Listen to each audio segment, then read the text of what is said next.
Hello.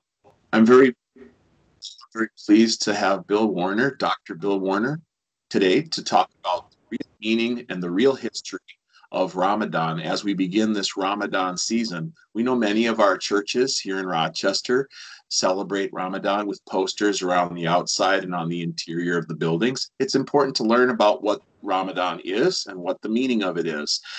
Dr. Bill Werner is the president of the Center for the Study of Political Islam. He's the author of many books and resources, and he has a wonderful social media presence where you can see many of his videos online.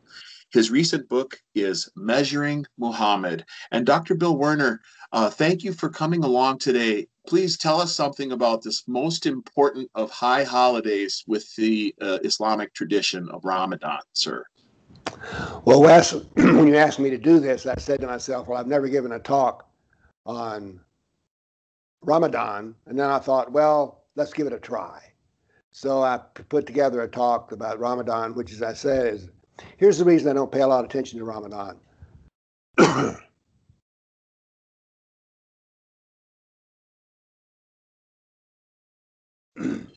You introduced me as Center for the Study of Political Islam. Ramadan falls under religion, not politics. So I have knowledge of Ramadan, but it's sort of peripheral. But I thought it would be interesting to put together a talk anyway. Everybody knows or has heard of the 5 pillars of Islam. They are repeating the Shahada, there is no God but Allah, Muhammad is his messenger, paying the zakat, which is a tax, going to Mecca, and then fasting during Ramadan. So they're part of the 5 pillars. They are religious. As a matter of fact, we can define religious Islam as the practice of those pillars.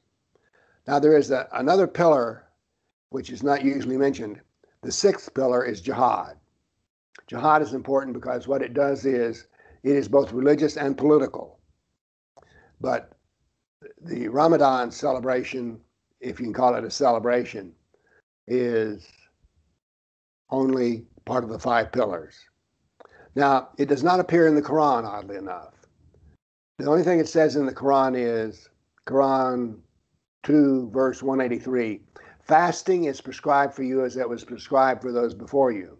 But notice something. What kind of fasting? How's it done? This is very typical, by the way. When I first read the Quran, I said there's something missing here because there are no details. Take prayer or take Ramadan.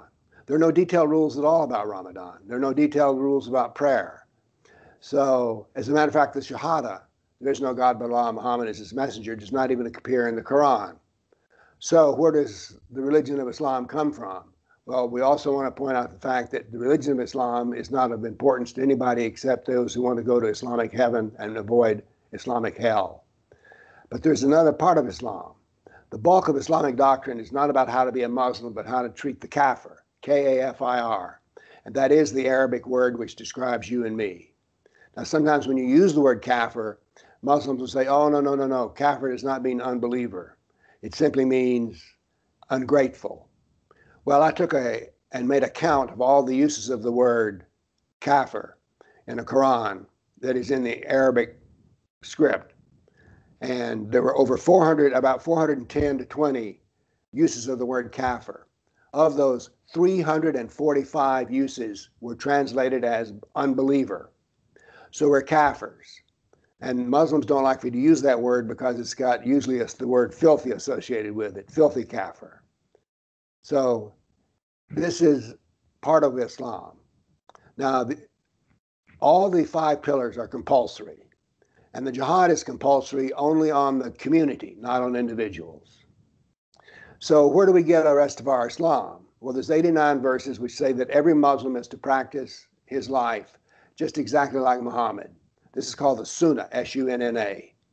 And where do we find the Sunna? We find the Sunna in the Sirah, which is the biography of Muhammad, and in the Hadith, his traditions. Now, if we laid the Quran, the Sirah, and the Hadith out on a table, you'd discover something rather peculiar. The Quran is quite small, whereas the Hadith and the Sirah, which are the Sunna, those are the two books that comprise the Sunna, are very large. If you count all the words, you discover that Islamic doctrine is 14% Allah and 86% Muhammad. Now think about that for a moment. So Islam is primarily about Muhammad, not Allah. And there is nothing in the Quran which lets you practice fully the religion of Islam. You have to go to the Hadith and the Sirah. I mention this because there are some Muslims who know what's in the Hadith and the Sirah and say, okay, that was a historical event, that doesn't apply now. The Quran is eternal, and so is the Sunnah. That is what Muhammad did and said, no matter how long the world goes on, it's the perfect example of how you're supposed to lead your life. So we find out how to do the fasting from the Sunnah of Muhammad. Now, another thing to notice here is that Ramadan is on a lunar calendar, not a solar calendar. So Ramadan falls in different places at different times. It could be in the month of August, it could be in the month of January, it could be any time.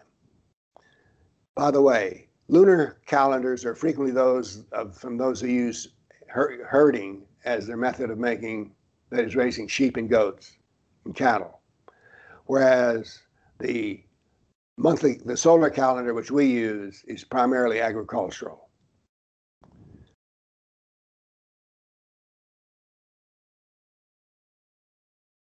Now, let's go to the question of Sharia, because the Sharia is just a series, as I said, it's a biography.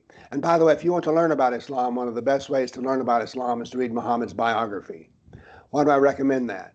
Because you can easily understand it. Do not pick up a Quran and try to understand it. You won't be able to do so. It's not because you're not smart enough, because it's designed not to be complete and it's designed to be confusing. So, but once you have the Sunnah and the Quran established, you now need your marching orders for the day. And it turns out this comes in the Sharia. The Sharia applies the doctrine of Islam to daily life. Now, there's a book that I'm going to show you here. I don't know how well it's going to appear on the screen. Can you see the cover, Wes? Yes, The Reliance of the Traveler. Very famous. Right. Hold on here. Let me see something. There's another part of this picture I need to get. Well, I can't see my own screen. Hold on here, Wes. We pause for clumsiness. It always happens in our events, even live events. There's a technology fail. Anyway, so you can see the Reliance of the Traveler when I hold it up. Right. And you can see that mine is peculiar in that it has all these tabs on it. That's because these are all important subjects to look on. I want to point out to you something that's very peculiar. This much of the Quran, this much of the Reliance of the Traveler is about the religion of Islam. Can you see how small it is? Yes. The rest of it is everything from legal to jihad to justice to family law. So the Sharia contains the nitty-gritty of how to lead your life. And the reason I want to show you something else here is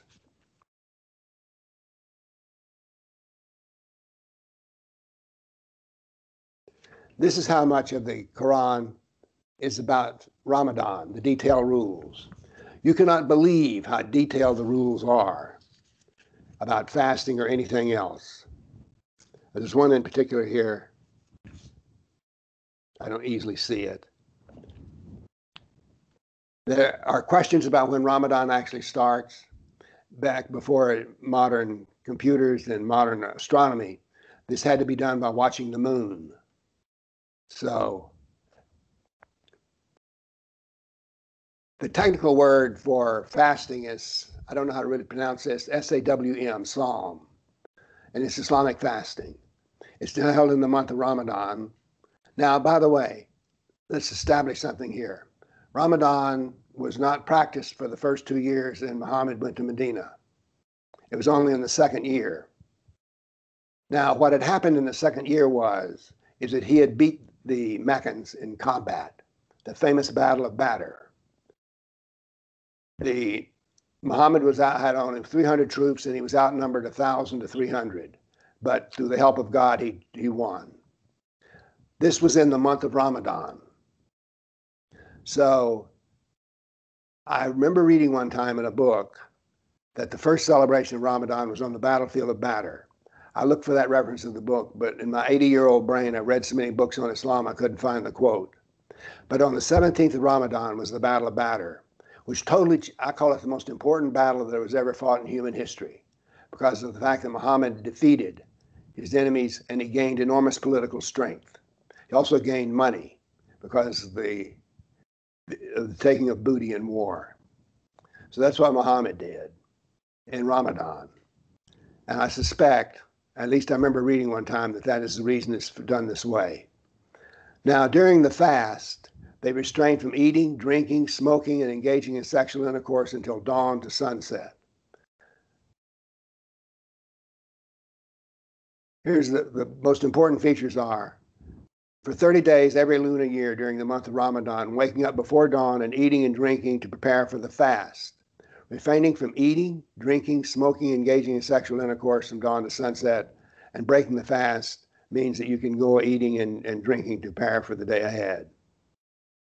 Now, all religions have some form of fasting: Judaism, Hinduism, Buddhism, Christianity, but they're all quite different from the one in Islam.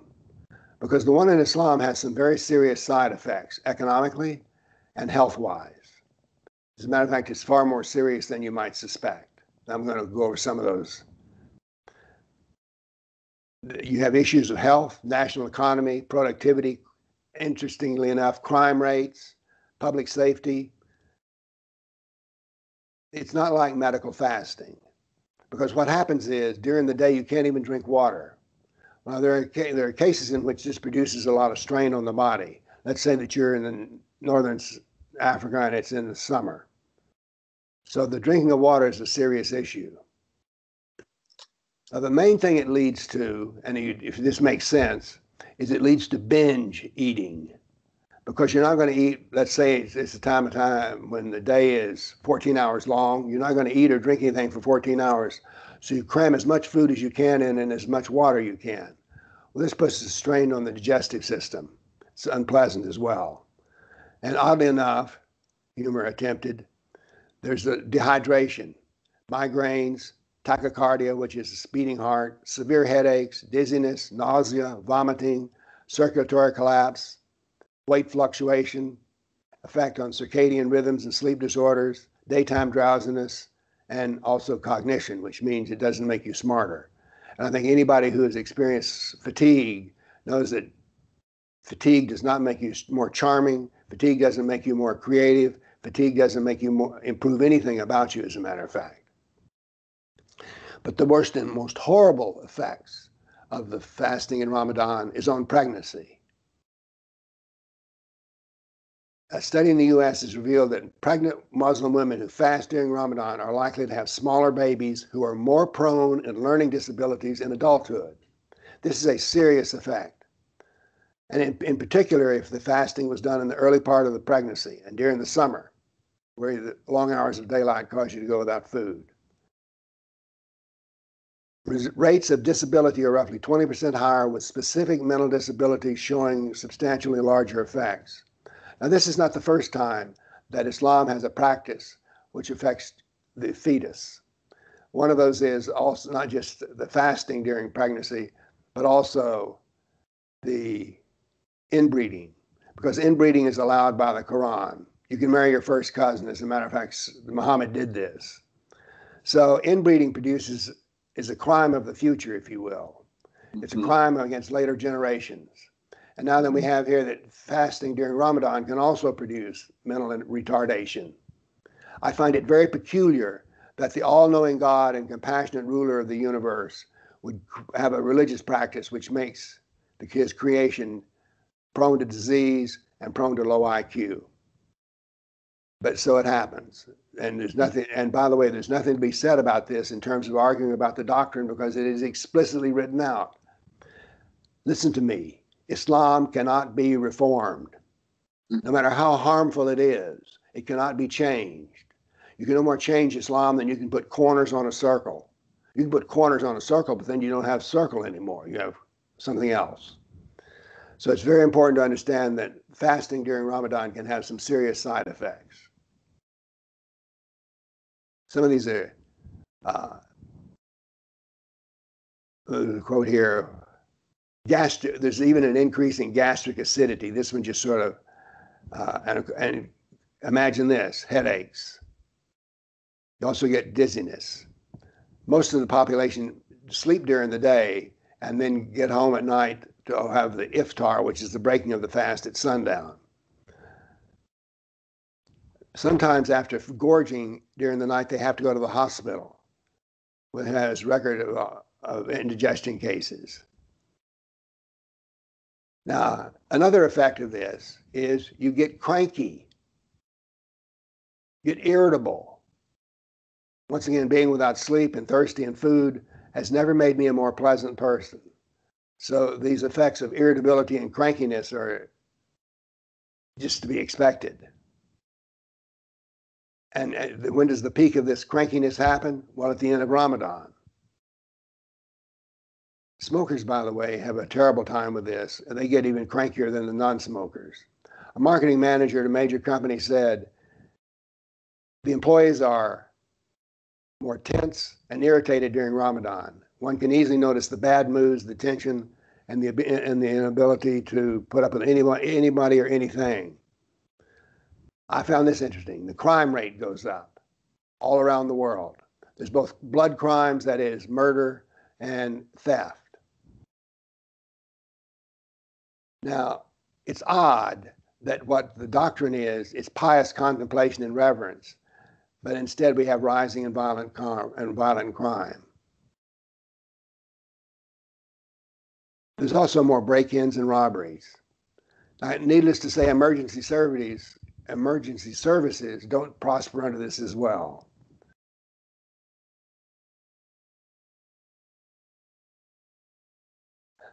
This one I obviously had to do research on this. As I told you, this is not my specialty.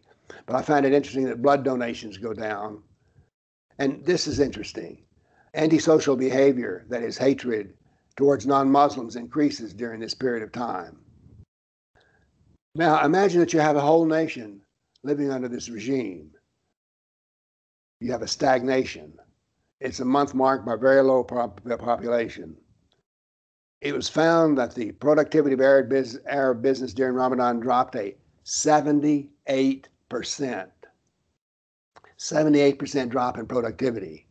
Is it any wonder that outside the oil, there is not a lot of money that pours into the Islamic countries? People leave work early, particularly the women, because what do the women at work got to do? They've got to get home and prepare the breaking of the fast. Mm-hmm. So they leave work early. They go in the rush to beat the rush. Mm-hmm. Service is slow. Work is delayed. The fastest thing I see in Ramadan is a lunatic driver speeding to get home for iftar. I can't to somebody. Now, there's also technical problems with the feast of Ramadan. There's some. What if you live in the polar regions? The sun never sets, or it never rises. Right. How do you deal with the fasting during that? I don't know. What if you decide? But what if you're a Muslim astronaut? When is sunset and when is it's happening every hour. So it is not practical to practice Ramadan as a space cadet. Now let's go some. You mentioned earlier that some of the Jews and Christians are celebrating Ramadan. This breaks my heart. What we see in the United States is a moral softness. We don't expect toughness at all. Christians, for instance, used to be tough. Read the Gospels, read the Acts of the Apostles. But no one today would argue that Christians are tough. They're nice, they're sweet, they're compassionate, they're loving, they're understanding, but they don't have a backbone. Now, I'm offending some people here, but that's just the way I see it here in Nashville, Tennessee. Maybe they have a backbone in Minnesota, but they don't in Tennessee. We don't. The synagogues, the churches are bending over backwards to do everything they can to ingratiate themselves with their newfound Muslim brothers of the family of Abraham. Mm-hmm. And they recognize Jesus as a prophet. And I find that this business of the churches opening their doors during Ramadan is a signal that they are profoundly a coward. And somehow or another, when I read the Gospels, I don't see Jesus coming across as a coward. And yet today the churches are in the mind, we're going to compromise our way to victory. Really, it boils down to this. The Muslims play the game to win, and the Christians and the Jews and the atheists and everyone else plays the game to tie. Because that's nice. This country is dissolving under the cancer of nice. And this, I may come across as a grumpy old man, but you need to be more than nice. A friend of mine was former Marine reconnaissance. And he said, when I meet somebody, I want to know two things about them. I want to know first who their friends are, and then I want to know who their enemies are. He said, if you're a man with all friends and no enemies, I'm not interested in meeting you because you don't stand for anything. He says, people who stand for something have enemies, so I want to know who your enemies are. So we need enemies. We need victory. We don't, and I have nothing against compassion, but I say it should be tempered with wisdom. And wisdom is for 1,400 years, Christians, Jews, and all the rest of them, atheists and everyone else, the Hindus are just as bad, to denying the history of Islam. It's a 1,400-year surprise when it happens. And it doesn't ever mean anything when it does happen. For instance, we had the Boulder shooting. Well, at first, of course, the media was in a full roar because, it was an angry white man, angry white man, angry white man. Right. But then when it turned out he was Syrian, the chatter stopped about that, and now then it's off the screen. So the origins of Ramadan are the Battle of Badr, the battle that changed the world. And there's only one Koranic reference, which is one verse which just says fasting is prescribed. And it's been celebrated since the second year of Muhammad's movement to Medina. And why is there such an uptick of violence during the Ramadan and all over the world? We've already covered that. People are cranky and feeling bad. So it's easier to start a fight. And also, by the way, there's a thing I would like to illustrate with the Sharia. It is said that because of the Torah, Jews don't eat bacon, but because of Islam, no one eats bacon. So one of the things that's compromising in terms of the Muslims in that is, for instance, in a Scottish hospital, you're not allowed to microwave anything that would smell through the room. You have to eat cold sandwiches because they don't want to make it hard on their Muslim brothers who are working at the hospital. And how many Jews and Christians were defeated at the Battle of Badr, which is another one of your questions? Not a single one. They were all Muslims. As the Quran calls them, they were pagans, polytheists. So that's a little riff on Ramadan. And as you can tell, I am not a master of the knowledge, but it was sort of fun to go through and discover how much I did know, and just to see the list of things that don't go well with Ramadan.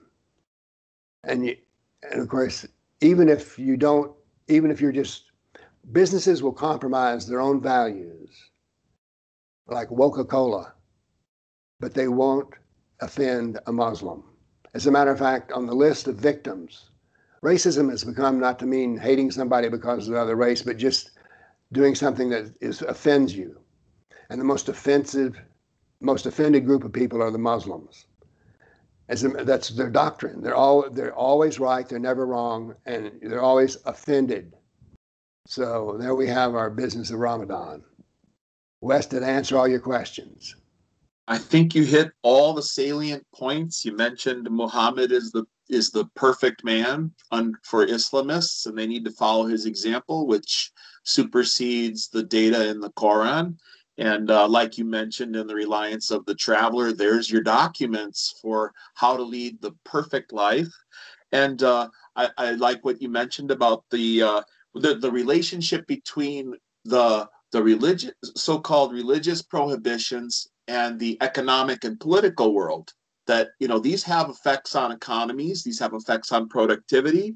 And by the way, all the businesses who have relations like here, Ariane's or Cargill and Amazon here in Minnesota, all these other corporations that have to deal with endless break times or economic shutdowns or productivity declines, the turkey farmers in Wilmer, the Purdue chicken farmers that have to deal with people on the job. But the big victims, like we say, are Cadbury went halal, and the biggest victim was Easter eggs. We can't have Easter candy anymore. It has to be Spring Festival candy, or just it's all about the rabbit and the bunny rabbit and eggs, right? Which is, of course, pagan origins.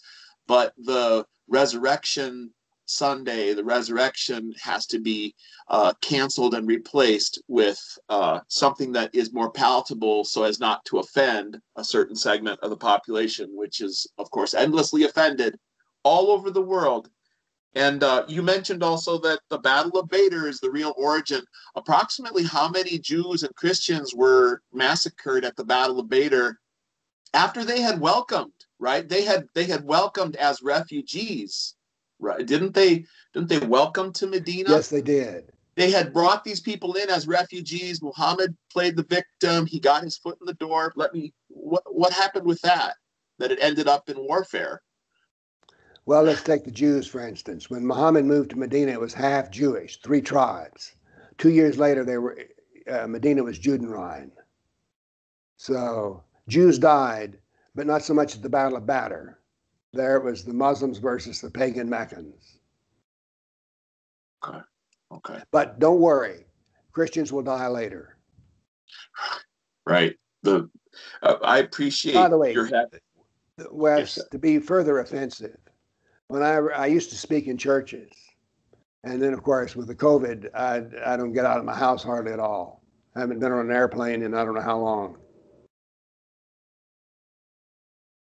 It's interesting. During this whole lockdown, we've certainly had lots of airplanes arrive in. Well, I won't get into that, but our city certainly welcomes all kinds of traffic. While for us locals, it's hashtag stay home. Right. So yes, we all have to stay home, but other people are allowed to fly in and out during this lockdown. So I have to say thank you for all of this today. And also, you mentioned so many different topics for further study. And we encourage people to look at the Reliance of the Traveler and dig into it. It's very interesting. It's a very interesting book, and you can find it online. So let me mention your social media again. He's a president of the Center for the Study of Political Islam, Dr. Bill Werner, and we'll include in the links below the video many additional resources for further study. And we're coming up on 30 minutes, which is kind of the YouTube algorithm moment where you don't get recommended for views. So let's call it a day. And thank you, Dr. Bill Werner. Thank you. Oh, thank you, Wes. Thanks for the work you do. Thank you, sir. Bye-bye. Bye-bye.